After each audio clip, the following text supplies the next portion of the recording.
Hari ini saya akan membentangkan satu soalan ekonomi.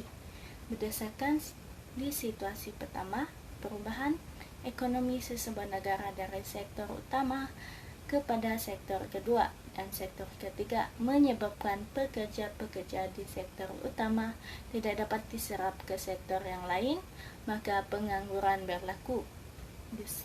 Di situasi kedua, semasa ketidakstabilan ekonomi dunia, pengeluar akan mengurangkan pengeluaran dan tenaga buruh yang digunakan, maka ramai tenaga buruh yang menganggur.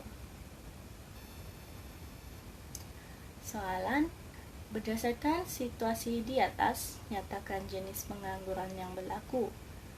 Situasi pertama ialah pengangguran struktur. Pengangguran struktur ialah tenaga buruh yang menganggur kesan daripada perubahan struktur dan corak kegiatan ekonomi sesebuah negara.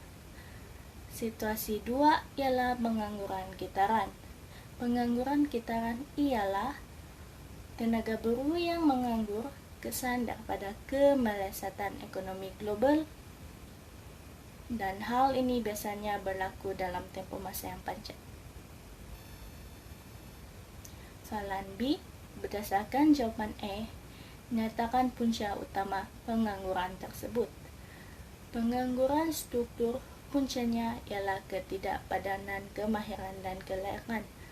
Hal ini disebabkan perubahan corak kegiatan ekonomi dari sektor utama ke sektor kedua dan ketiga, menyebabkan pekerja-pekerja di sektor utama tidak mudah diserap di sektor yang lain. Pengangguran kitaran berpunca daripada pengurangan dalam permintaan agregat.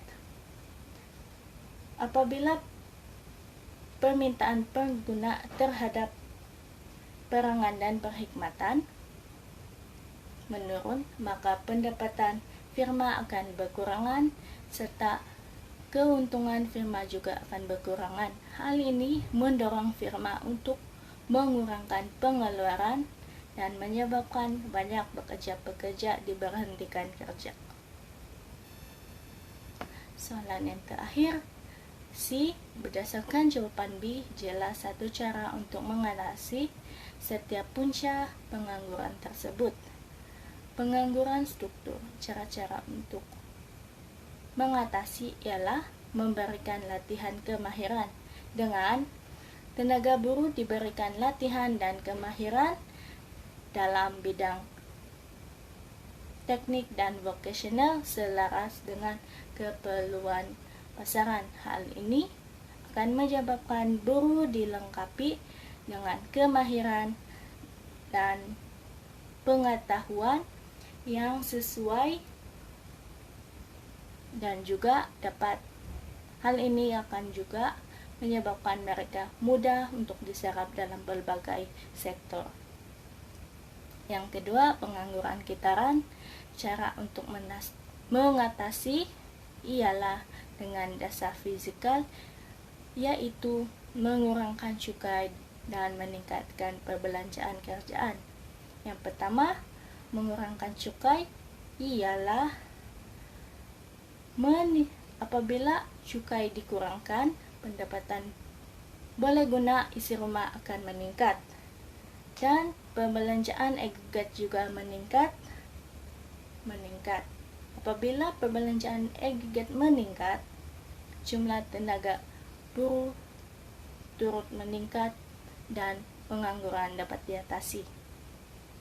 Yang kedua, meningkatkan perbelanjaan kerjaan.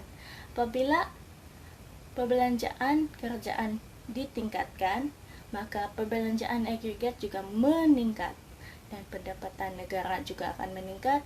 Hal ini mendorong banyak pekerjaan akan diwujudkan dan pengangguran dapat diatasi.